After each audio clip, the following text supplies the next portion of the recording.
Hello दर्शकों, कैसे हैं आप सब। आज मैं आपके लिए Iyengar bakery style jam coconut slice cake की रेसिपी लेकर आई हूँ। और ये सुपर सॉफ्ट, मॉइस्ट और जालीदार केक की रेसिपी बनाना इतना आसान है कि आप इसे बार बार बनाना चाहेंगे। और इस सुपर डिलीशियस केक को बनाने के लिए हमने न मैदा, न अंडा, न कंडेंस मिल्क और न ही ओवन का इस्तेमाल किया है। तो चलिए देर किस बात की, रेसिपी को शुरू करने से पहले मैं मिक्स्ड सीजन्स में सभी दर्शकों का एक बार फिर से स्वागत करती हूँ। जैम कोकोनट स्लाइस केक की रेसिपी बनाने के लिए सबसे पहले एक कप या कटोरी सेट कर लें और उसी से सभी सामग्री को माप लें। तो जैसा कि हम यहाँ पर मैदे का इस्तेमाल नहीं कर रहे हैं, यहाँ पर मैंने 1 कप मोटी सूजी ली है। आप मोटी या बारीक कोई भी सूजी ले सकते हैं। चलिए अब हम एक मिक्सर ग्राइंडर जार लेते हैं और उसमें इस 1 कप सूजी को डाल देते हैं। साथ में हम इसमें ऐड करेंगे आधा कप चीनी।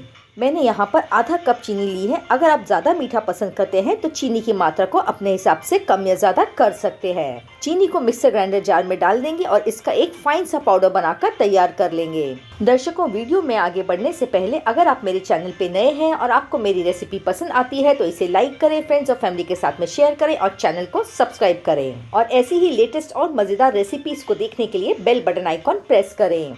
और ये लीजिए, हमने सूजी और चीनी का फाइन पाउडर बनाकर तैयार कर लिया है। तो आप देख सकते हैं कि इस मिश्रण का टेक्सचर बिल्कुल आटे जैसा दिखाई दे रहा है। तो जितना बारीक आप सूजी और चीनी को पीस सकते हैं उतना इसे बारीक पीस लीजिए।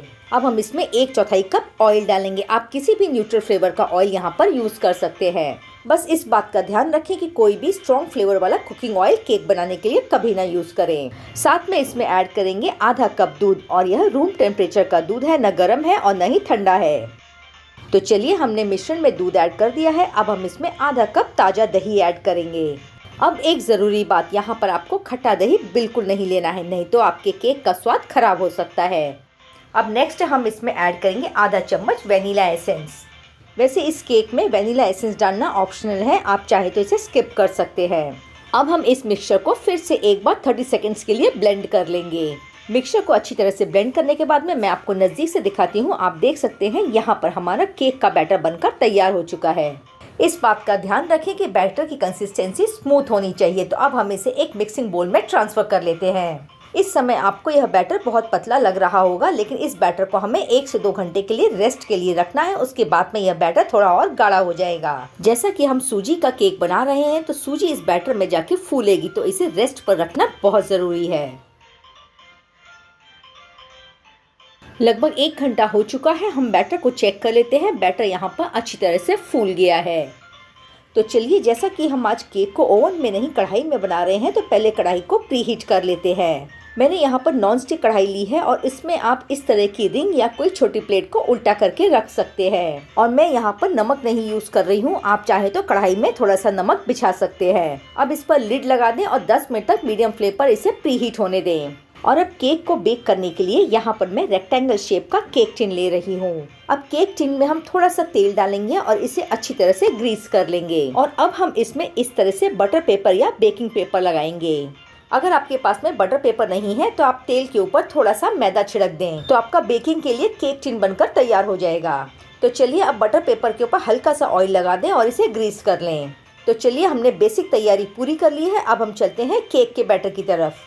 अब आप देख सकते हैं कि मिक्सचर यहाँ पर पहले से थिक हो चुका है। अब इसमें जाएगा केक का मेन इंग्रेडिएंट, यानी कि आधा कप डेसिकेटेड कोकोनट या नारियल का बुरादा। मैंने यहाँ पर आधा कप डेसिकेटेड कोकोनट लिया है। आप अपने स्वाद के अनुसार इसकी मात्रा कम या ज्यादा कर सकते हैं। और अब केक में बेकरी जैसा स्वाद लाने के लिए मैं यहाँ पर 1/4 कप मिल्क पाउडर ऐड कर रही हूँ। अब इसमें 1 चुटकी नमक ऐड कर देंगे।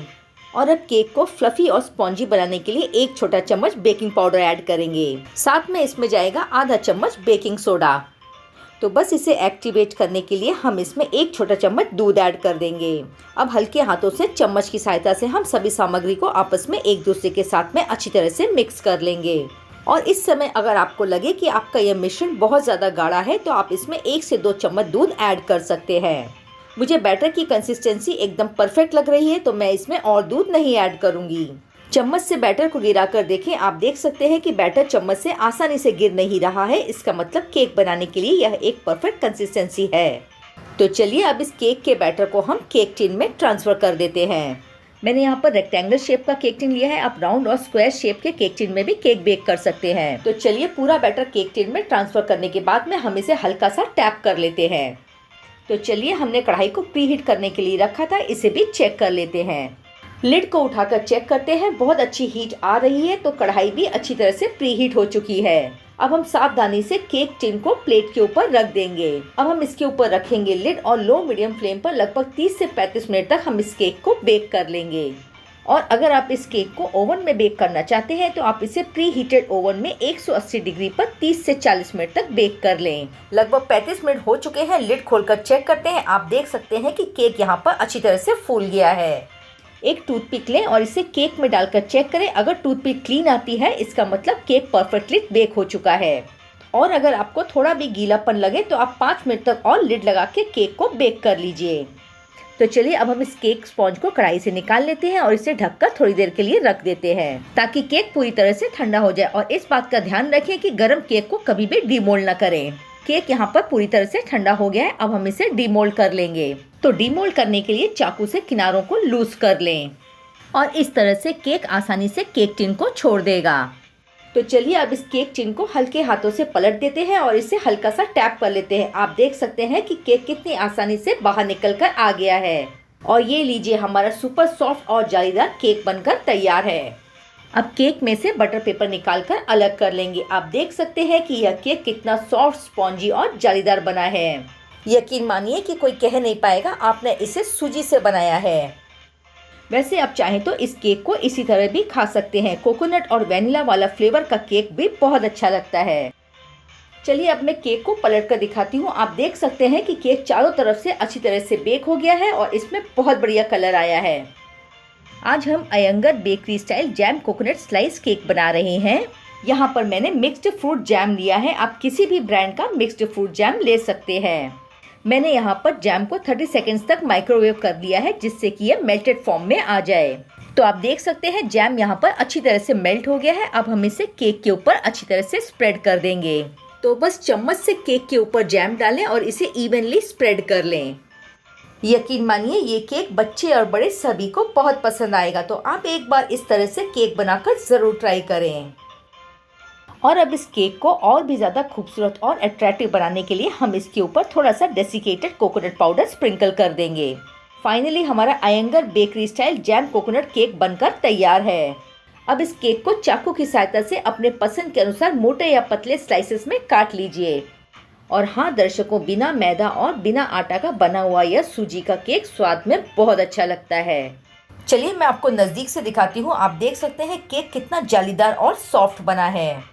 तो जब भी आप किसी भी तरह का केक बनाएं तो इसमें मेजरमेंट का पूरा ध्यान रखें। परफेक्ट मेजरमेंट के साथ बनाया हुआ केक कभी भी बिगड़ता नहीं है और रेसिपी कभी भी फेल नहीं होती है। दर्शकों, आप भी मेरी इस रेसिपी को स्टेप बाय स्टेप फॉलो करें और एक बार इस तरह से केक बनाकर ट्राई करें और मुझे कमेंट करके बताएं आपको मेरी यह रेसिपी कैसी लगी। जैसा कि मैं हर वीडियो में कहती हूँ, अगर आपको मेरी रेसिपी पसंद आई हो तो इसे एक लाइक ज़रूर करें। आपकी एक लाइक से हमारा रेसिपी बनाने का हौसला और भी ज़्यादा बढ़ जाता है। वीडियो को अंत तक देखने के लिए आपका बहुत बहुत धन्यवाद। फिर मिलेंगे किसी और मज़ेदार रेसिपी के साथ। तब तक खाते रहिए, खुश रहिए और अपनी सेहत का ध्यान रखिए।